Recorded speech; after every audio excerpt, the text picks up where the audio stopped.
What's up, everyone? Welcome to This Day in Philly Sports History for February 21st, 2025. I'm your host, Jim Montgomery.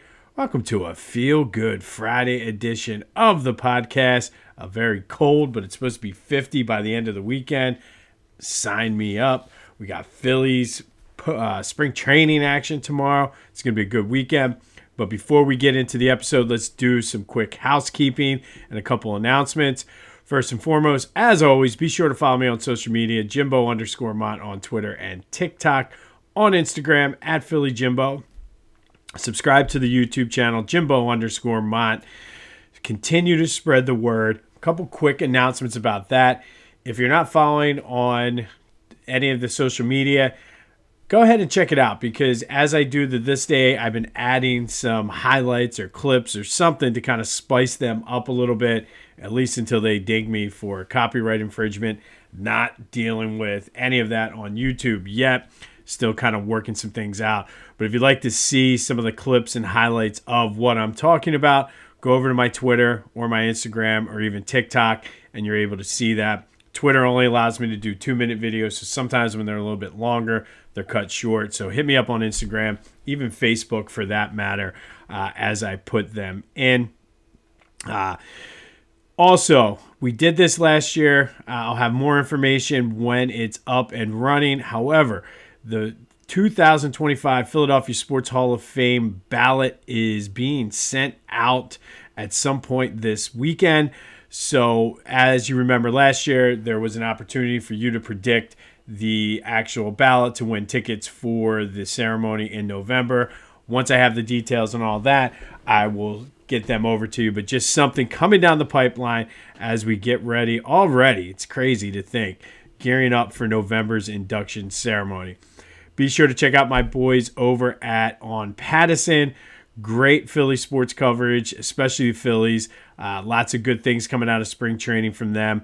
You can sign up and get their free newsletter delivered right to your inbox, which kind of digests everything for you. We're featured in there a couple times a week, so go check out On Pattison for all your Philly sports needs.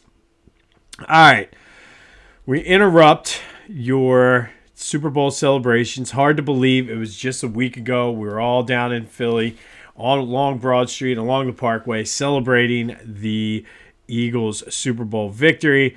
But we interrupt that good vibe to bring you an update on your Philadelphia 76ers. Blown the F out yesterday against the Celtics. Zero effort, zero energy. And what makes it even more frustrating is they had the full roster. Everybody played minus Jarrett McCain. Joe had 3 rebounds. You heard that right, 3 rebounds. Tyrese Maxey, for his effort, had 5. So 124-104, they lost to the Celtics. And truthfully, it wasn't even that close. The Celtics were in coast mode in the fourth quarter. I don't know what's going on with this team, but they're broken. And Joe talked again after the game about getting his knee right. He needs to fix the problem. Well, at this point, there's like 27 games left. You're 15 games under 500. Somehow, I guess it's just more of the way the NBA Eastern Conference is. They're only a game and a half out still of the play-in. I want no parts of that. They're still tied for that 6th draft spot. That's what we need to be focused on. Shut Joe down. Fix the problem. There's no reason to really extend this out. If there's a problem, you need to fix it. As Joe, out of his mouth, said, I need to fix the problem. Fix the problem. This team is going nowhere this year. And at this point, it's time to blow it up. I was like, oh, they could do this. They could build around a 80% Joe with Tyrese Maxey and Jarrett McCain. At this point, blow it up. You need draft picks. And I would even say at this point, I mean, they need to get out of the Paul George contract. That goes without saying. But at this point, I'm fine with trading Tyrese Maxey. Get whatever you can for him while the getting is good. And just go back into the process days and try to build in the draft again. Because the team as constructed is not going anywhere. I don't have faith that Daryl Morey and Elton Brand can get the job done. They've had their opportunities. They've had their chances. This team has done nothing but underachieve. Blow it all up, including Tyrese Maxey. But that does lead to today's question of the day. Would you trade Tyrese Maxey now? I do feel as though we held on to Joe a little bit too long. We could have gotten something for him. I feel like sometimes we overvalue our own players, and that's not taking anything away from Tyrese Maxey. But is it time to possibly look this offseason to trade him while his trade value probably isn't going to get much higher than what it is now, especially the way and the shape that this team is in? But let me know your thoughts. 267-495-8531. That'll get you in. Get that. Anything else Philly sports related off your chest. I'm like, trade him away. Go back to bring Sam Hinkie back. Let him do the process 2.0 because this team is not going anywhere. And I really do feel as though I think the lack of effort yesterday, the lack of energy, the lack of just basically caring. It was like they were just playing because they had to just play. And they're going nowhere. So to keep putting Joe out there when he's obviously not 100%, like 3 rebounds. You're 7'2". How do you get 3 rebounds by accident? Like something is wrong. Fix the problem. And I would say, like I said, blow it up. Get what you can for Maxey. Hell, trade Jarrett McCain at this point. Because by the time he comes back from that knee injury and is healthy enough to play, who knows if he's ever going to be the way, like, get what you can. Start stockpiling draft picks. Call Howie Roseman for advice. And just, we need to start over. Like, 100% start over. We're going to end up in the next few years being in the NBA purgatory where we were pre-process with Thad Young and Drew Holiday and Andre Iguodala.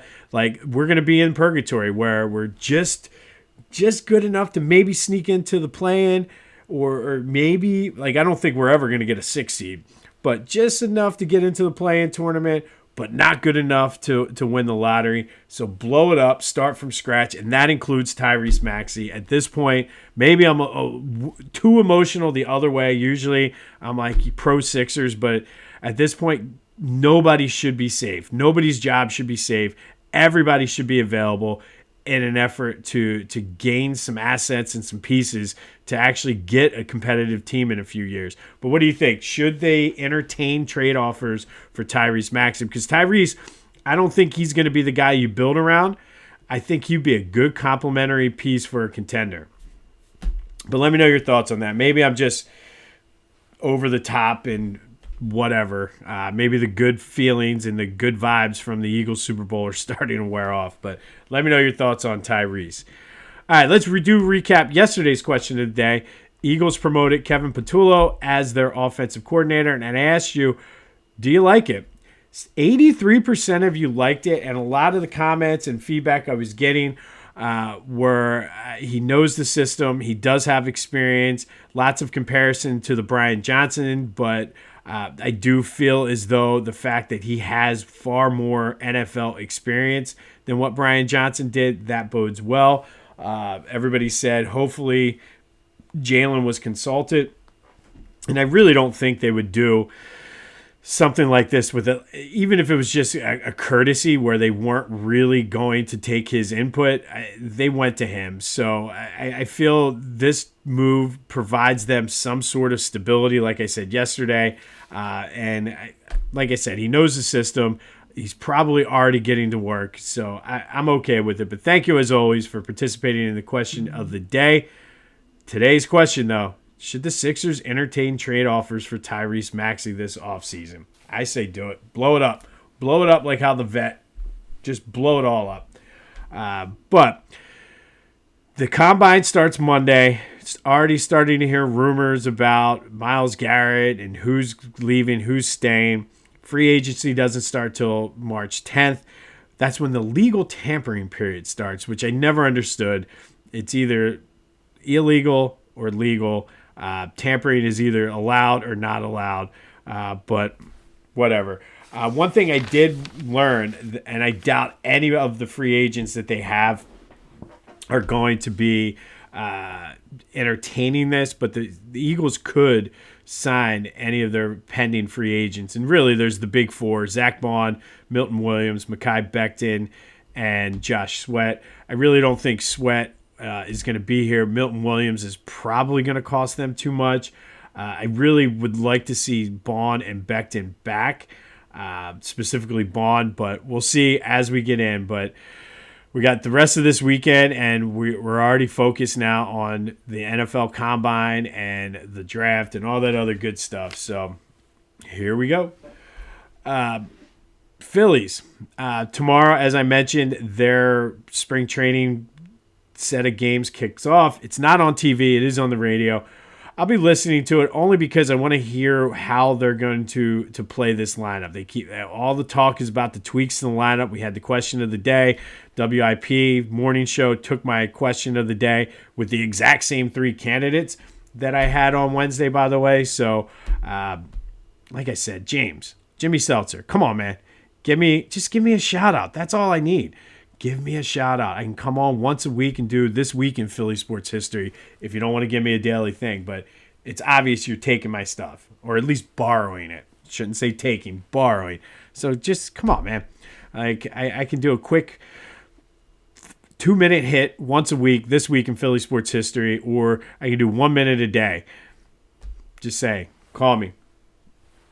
But the big news out of Phillies camp is Bryce Harper. And I don't know if this is the ultimate case of pandering. I don't know if this is the ultimate power move to John Middleton. But he does have a tattoo now of the Fanatic on his forearm, riding his ATV. And I don't know whether this is awesome or just ridiculous. I'm thinking it's somewhere in the middle, probably a little bit of both. But at this point, like, how can you get traded now or sign or go anywhere near the end of your career? Like, imagine him going to the Mets with a Philly Fanatic tattoo on his arm. So I don't know if he's posturing himself to get that extension. Maybe they give him a stake in the team. Is he saying, I'm going to be here the rest of my life? I don't know, but that was the big story. Bryce Harper with the Philly Fanatic tattoo in either a brilliant, and the way things are going to go, like, you can't trade me now. I have the Philly Fanatic on my arm, or I don't know. If you want to give your thoughts on that as well, that's fine. Like I said, it's either the most amazing, awesome thing ever or the most ridiculous thing ever. Probably a little from column A, a little from column B. But spring training games start tomorrow, so I'm anxious to see what Topper does. All right, the final story in Philly sports today, and full disclosure, not a huge fan of this guy, and probably going to piss some people off, but I'm going to try my best to be a little balanced here. But Fran Dunphy is retiring at the end of the year after leading LaSalle for the past couple seasons. He's known as Mr. Big Five. He played at LaSalle. He coached, I think he coached somewhat at Nova or went to school at Nova at some point. Coached, obviously, at Penn, Temple, and now LaSalle. Tonight, I believe, is his 1,000th game coached in the Big Five, winning 623 of them, most ever by a big-time coach. Now, can't deny anything about Fran Dunphy when it comes to being all Mr. Big Five. Like, great nickname, bleeds for the city, all of that other good stuff. However, like I said, I'm not a big fan of his. I personally think he's one of the most overrated people in Big Five history. Yes, he was successful at Penn. And to me, though, his entire tenure at Temple was just one big disappointment. And I get that at this point, Temple was never going to go back to the way it was when I was there. The Chaney days, those days are long gone. And I get that. But Dunphy certainly, I feel, did not. And I know there's a lot of other Temple basketball fans that feel the same way. he underachieved. He had a lot of great teams, a ton of great players. He had some great wins. Don't get me wrong. Lots of great wins. They seem like they always beat a top 10 team every year when Dunphy was there. But when it came to the time that mattered, whether it was the Atlantic, I believe he was still in the A10 for a little bit, when they were in the Big East for a year or two, when they were in the American, that tournament, and then in the biggest stage of them all, the NCAA tournament, he choked. And, I mean, he had players like Lavoy Allen, Khalif Wyatt, Deontay Christmas, great players that went on to have maybe not great NBA or professional careers, but solid players in the NBA. I mean, Khalif Wyatt and Lavoy Allen both had cups of coffee with the Sixers. Lavoy Allen actually played a couple of years with the Sixers. But when it came to the tournament, there's a reason why they call him One and Dunphy. He just is not a big game coach. And great, he had a long tenure in the Big Five, but I'm not going to be shedding any tears over Fran Dunphy retiring. I mean, he lost twice as a 5 seed. Should have never lost to Cornell. Maybe Temple was overranked that year. I don't know. But that South Florida game was absolutely ridiculous when they couldn't hit a shot. They should have beaten Arizona State when they had James Harden. And I blame that a lot on coaching. They actually shut down James Harden that game. And no adjustments. The San Diego State year in the second round, San Diego State was the 2 seed, but that game should have never gone into overtime. Temple should have won that game. The year they played Indiana, that was a tough game when Indiana was the 1 seed. They played them tough. I think Indiana, that was the year they had Victor Oladipo. But then the last time, our last memory, our last time that our Temple Owls made it to the NCAA tournament, we were in the play-in tournament, and we got blown out by Belmont. Belmont. So forgive me if I'm not shedding any tears over Fran Dunphy. Listen, I'll give the man credit. Coached a long time in the Big Five. He's Mr. Big Five, most wins of any Big Five coach. But truthfully, Fran Dunphy was a good coach. He was a good coach in the Ivy League. He was an underachieving coach at Temple. And he's not great. John Chaney is a great coach. Jay Wright, great coach. Herb McGee, great coach. Fran Dunphy, good coach. I don't know. I've never met him personally. He was at Temple after I was gone. Maybe he's a nice guy. I've heard some conflicting stories. I don't know him personally. He's not a great coach. So he's going to get a ton of praise and a ton of flowers in the next few weeks and months. But I'm sorry, I can't do it. He's not a great coach. He compiled a lot of wins while at Penn. He had, like I said, he had some great teams at Temple and couldn't do anything with them. So, like I said, I don't want to rain on anybody's parade. I'm sure there's a lot of you out there that love Fran Dunphy, and that's great. I'm not a fan. I think I'll admit, like, I was intrigued to see what he could do coming from the Ivy into an actual conference where he could recruit and have more scholarships and things like that. But I think Temple kept him too long. I think Aaron McKee obviously got a raw deal because of the way, and he got frustrated with the way things ended up playing out, NIL and all that. That's a whole other issue, another story for another day. But I think Dunphy coached maybe 2-3 years too long at Temple. I would have loved to have seen what Aaron McKee could have done pre-NIL. And I don't know. Like I said, congrats on coaching 1,000 games. Congrats on being the winningest Big Five coach Big Five coach of all time. But to me, he's not a great coach. Phil Martelli, I'll give you, is a great coach for what he's done. I can't call Fran Dunphy great. I can't give him all the flowers and accolades that everybody's going to give him. And again, I know I might be alienating some of you out there, and that's not my intent. I'm just giving you my opinion. And maybe I'm just like a spurned ex-girlfriend, but I feel like he underachieved at Temple. Would they have ever gone to the Final Four with those teams? Probably not. but they should have made it out of the first round more than 2 times. And even a couple of times, like the San Diego State year, they should have won that game. They should have knocked off the 2 seed. And there is no way you should ever lose as the 5 seed to Cornell and USF as a 12 seed. So congrats on, excuse me, congrats on a solid career, Fran. All right, and we'll leave it at that. Be sure to check out my boys at the Clashing Conferences podcast. Lots of great things going on with their fan network. For more information, go to clashingconferences.com. The podcasts are available wherever you get your podcasts as well as on YouTube. And then I feel like I'm bringing everybody down with the Sixers talk, the Fran Dunphy hate. So go to Philly Goat. It's still okay to celebrate the Eagles Super Bowl. They have those championship slides. They have the T-shirts. Still haven't figured out which slides I'm going to get. Something tells me I'm going to end up buying all of them. But go to Philly Goat. Check out their selection. Start getting ready for Philly season. The Union kickoff tomorrow as well. So want to get some Union gear. It's going to be a brutal year for them.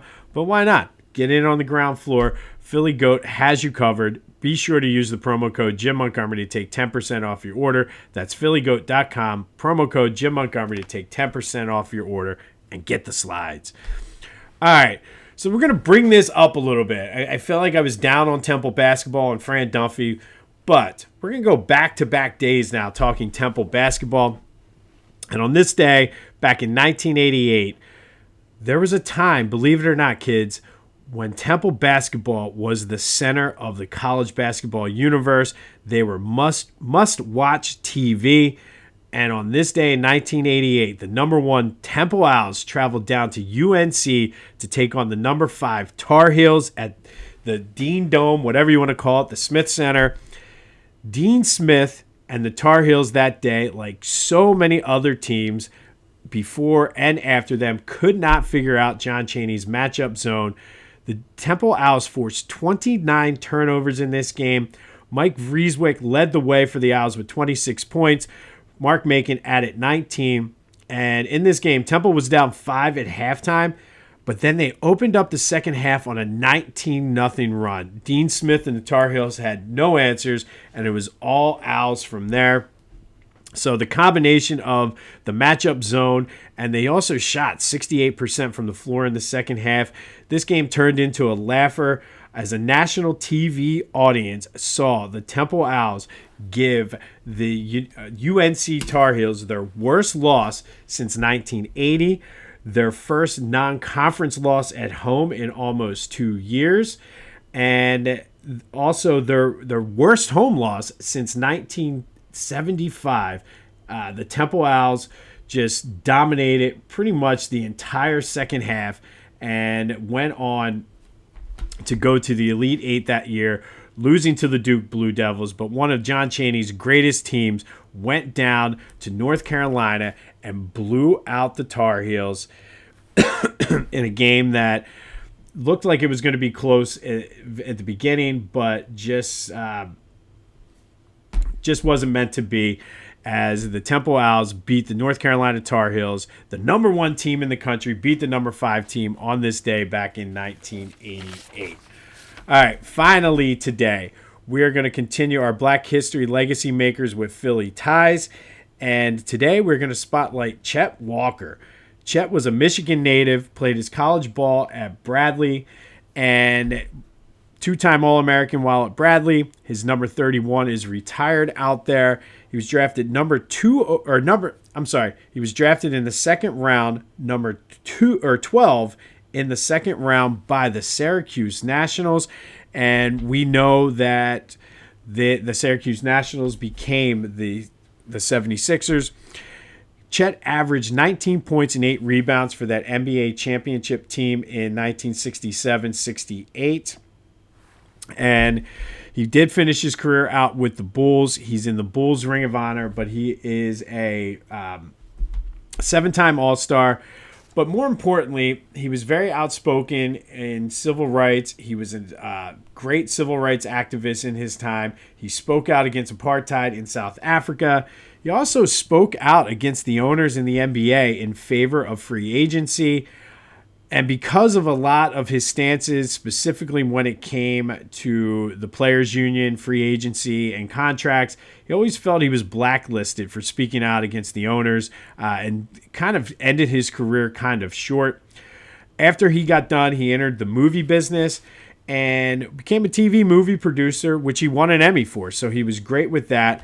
He was an author. He wrote a memoir, or his memoir, titled A Long Time Coming, A Black Athlete's Coming of Age in America. Really kind of detailed, like a lot of the guys we've been talking about this month, his experiences with racism and segregation in the NBA and basketball in general. Chet, though, is a Naismith Hall of Famer. He's in the Bradley Sports Hall of Fame. He's in the Philadelphia Sports Hall of Fame. And honestly, Chet, thank you for bringing awareness to civil rights, bringing awareness to apartheid in South Africa, and just being a man who stood on his principles and stood up for what was right, even though it cost him probably a couple years and some money in his NBA career. So today we salute Chet Walker, Naismith Hall of Famer, NBA champion with the Sixers, and just a great person who brought a lot of awareness to a lot of things that people either didn't want to know about or didn't really think about. So Chet, today we salute you. Thank you for all that you've done. On this day, back in 1988, the number 1 Temple Owls went down to UNC to take on the number 5 Tar Heels, beating them 83-66 in a game where they just dominated the second half.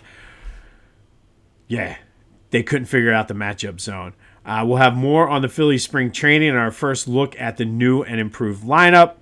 Let me know your thoughts on Fran Dunphy. Let me know your thoughts on whether the Sixers should entertain trade debate for Tyrese Maxey.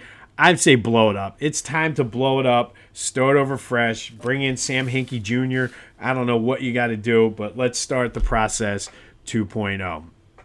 This has been This Day in Philly Sports History for February 21st, 2025. My name is Jim Montgomery. It is a Feel Good Friday. Let's get happy. Sorry to bring it down like that, but sometimes I just got to get what's on my chest off.